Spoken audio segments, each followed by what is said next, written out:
We've just got a brand new Warhammer 40,000 Space Marine animation, and it's all to do with the Blood Angels. But not only Blood Angels, there's Death Guard in there, there's Plague Flies, there's Rot, there's Death, there's amazing things throughout the entirety of this. I'm going to be going in, I'm going to be doing a full story breakdown, so this video will contain spoilers. Then right at the end, I'm going to give my thoughts and feedback on the animation as a whole, the music, you know, all the stuff that goes along with it. So if that's something that you want to watch, then strap yourself in because we're about to go down that hole once more. So let's get waffling. The animation opens up with a flashback. The Chaplain Rafael is on the floor after what appears to be a huge battle. He is there helmetless as he stares onto the floor. Then he looks up to see another battle brother in front of him. Battle brother Lucretius has the chaplain's helmet. He has it in his hand, waiting for the chaplain to rise and take it from him. Then we flash into the present. The Chaplain Rafael is stood with another Marine called Kazarion. They stand before this huge door. A guard radio chatter comes across their comms. The guard are being slaughtered. Kazarion is displeased that they are leaving their main mission, basically leaving the guard to be slaughtered. The chaplain admits that they have indeed left the guard to die, and then they enter this complex. The complex itself is covered with plague. Filth covers the walls, flies buzz everywhere. This seems to be the heart of the Death Guard defenses. As the two Marines walk down these filth-covered corridors, going even deeper into this complex, we get to see flashes of a Marine on the screen that is literally killing everything that he comes across. Then the story makes us aware that Chaplain Rafael and Battle Brother Kazarion are actually searching for one of their lost brothers. This lost brother is Battle Brother Lucretius, the one that we saw in the flashback at the start of the animation. As the two Marines push further and further into the complex, they come to a bridge. Now, as they walk over the bridge, they notice that underneath it, there's just a mass amount of bodies, all dead in grimy waters, the plague eating at their flesh. Now, as they reach the middle of the bridge, this is where we see the first encounter with the Death Guard. They spring an ambush on the two Blood Angel Marines, literally bursting from the grimy waters, shooting their plague-filled bolters. Chaplain Rafael and Brother Marine Kazarion return fire. We have this epic battle between the two as bolters are bouncing off each other's armor. Kazarion is slowly being given over to the black rage. He wants to jump down with his chainsword and literally gut every single plague marine before him, but the chaplain brings him back, saying, no, we must push on and find Lucretius. That is our mission.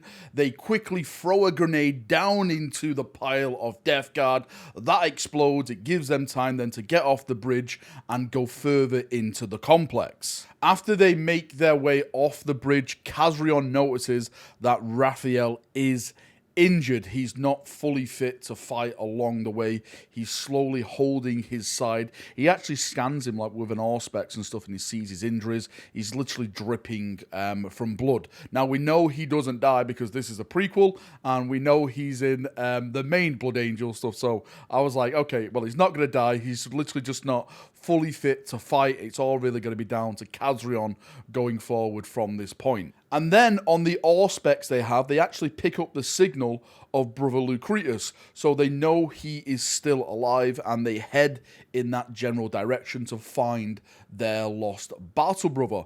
They go into another room, and this room is filled with poxwalkers which appear to be dead. There is one single one walking around, and they quickly kill it like, die, heretic. But as it explodes and dies, the rest of the poxwalkers in the room rise up and start charging the two Blood Angels. And for me, this is literally how I imagined a Space Marine would survive in like The Walking Dead. They get their chainsaws, Crotis out, and he just starts slicing through them all. The chaplain climbs up and he opens this pipe which is full of promethium, and the other Blood Angel joins the chaplain, and they literally light the promethium on fire that explodes the room and burns all the pock-walkers inside of it. Now, as they're making their way to their lost battle brother, they have to keep hiding themselves because the Death Guard are actively hunting these two Blood Angels. We have this scene where they're literally hiding within like all like the filth and the bodies inside, and around 20 Death Guard run past all searching for them. I actually think Kazarion makes a note that there was like 50 traitors among the patch, and Kazarion is like, I can take these, I can do it all, we have the element of surprise, and the chaplain's like, no, we can't do this, we have to keep going towards Lucretius. He is our mission. Again, like Kazarion at this time, you can see the rage twitching inside of him. He literally just wants to burst out and kill everything in front of him for the Emperor and for Sanguinius. Eventually, though, the Death Guard do stumble upon them, but it's not the big horde that we saw before. It's two Death Guard Marines. They come out of the darkness. You see like their eyes light up in green, and they slowly come out. It's this like awesome walking out scene. And of course, Kazarion seeing this is it. This is his time to shine. He doesn't give in to like the rage itself, but it's all shaking, and it's like this is like he's on the border of literally going full Black Rage mode. He charges in to the two Death Guard Marines and just unleashes Sanguinius' fury. Like, he chops an arm off one of them, he swings his chainsaw around, puts it through the head of the other, picks up the other one, suplexes it down on the floor, like crushing him into the floor, rips the chainsaw out the other Death Guard's head, and then brings it down on the other one. And then we have this scene where the chaplain, who is like limping at this point because of his injuries, goes up to Kazarion, and Kazarion's just like chopping the dead bodies like he's a butcher, like, I'll die, and he's like, the chaplain's like, come back to me, brother, come back, see the light, kind of thing, and he calms him down, and then they go on to search for brother Lucretius, who is just on the other side of this door complex. And then we have the final confrontation. Chaplain Rafael and Kazarion go into the next room, and in this room you see like Blood Angels scouts who have been ripped apart, guard who have been ripped apart. It is literally a bloodbath. Everyone is dead. Everyone's ripped apart. Kazarion makes a note like there's no plague here. Whatever's done this is not by like the Death Guard's hand. And then they see brother Lucretius like stood before like a window looking out into like the sunset, his chainsword in hand. They shout over to him like, brother, we have found you, brother, what's going on? And then Lucretius turns around and he is fully giving himself over to the Black Rage. He is insane at this point. He's like, traitors to the Emperor, you will all die. And then Lucretius charges the two Blood Angels. Kazarion intercepts him, their chainswords clashing. Kazarion is being brought down slowly and slowly, like the rage, the strength of Lucretius is overcoming Kazarion. Then all of a sudden, Lucretius's head explodes. Boom, just boom, blood, brains everywhere, and he drops to the floor, and the chaplain Raphael is standing at the back of Kazarion, and his bolter like he's smoking. He literally shot Lucretius in the head and brought him down to save Kazarion, because he knew that Lucretius had fallen to the Black Rage, and there was no more saving him. They couldn't control him. They couldn't subdue him. So death was the only way to release him from the insanity that he was stuck in. And that's it. That is the story. Story as a whole, I thought it was more of a psychological animation rather than an actiony animation. Now, of course, there were elements of action in there. The gunfights with Nurgle on the bridge, Raphael and stuff charging down those two Death Guard and absolutely obliterating them. I thought was absolutely amazing. But it was more like the story of the blood, like, you know, the Blood Angels coming to contact with the darkness in their blood, you know, the actual the rage that's inside of them, which was a really, really cool aspect to see. And then to come across where one of their, let's say, fallen brothers who was literally giving themselves over to the black rage and they're lost in that bloodlust, was a really, really cool thing to see. Yeah, so all in all, I really enjoyed it. I'd love to see the Death Guard in here a bit more. I thought that was really good. Like, again, the scenes that we did get to see with them in there, I thought they looked really, really like disgusting, and like how Death Guard move like slow and just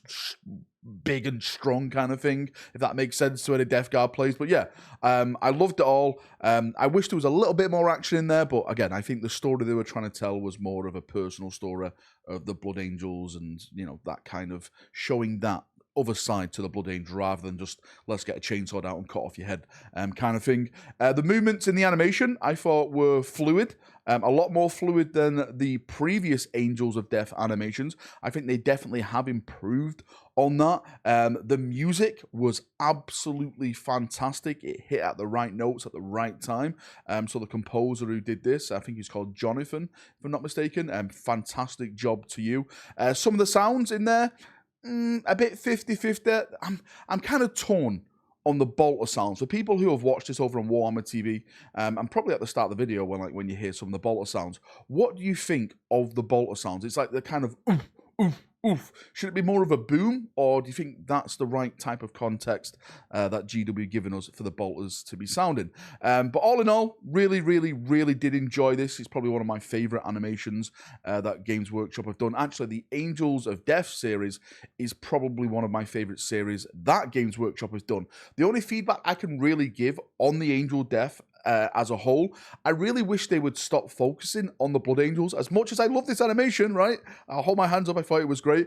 I thought the Angels of Death was going to be like an anthology of like, all right, episode 1 or like season 1 would be all about the Blood Angels like we got. Then season 2, maybe it's Space Sharks. Season 3, maybe Lamenters. Season 4, Crimson Fists. Season 5, Reclaimers of Dawns. You know what I mean? Like some of these underdog chapters that you don't really hear about, and then give some love to them. So people go, holy crap, that chapter is absolutely amazing. They have like different ways of doing things, traditions, looks, paint schemes, personality and stuff like that. I think that would be a really good road for GW to go down with this series called Angels of Death, because you can literally explore every single chapter then, because they are all known as the Angels of Death. Right. That is enough feedback. That's enough waffling for me. Thank you for coming. Thank you for watching. If you've got any thoughts, feedback, anything like that, post it down below. I'm going to have a nice little chin wag down there, as we always do. See ya. Have a great day, and bye-bye.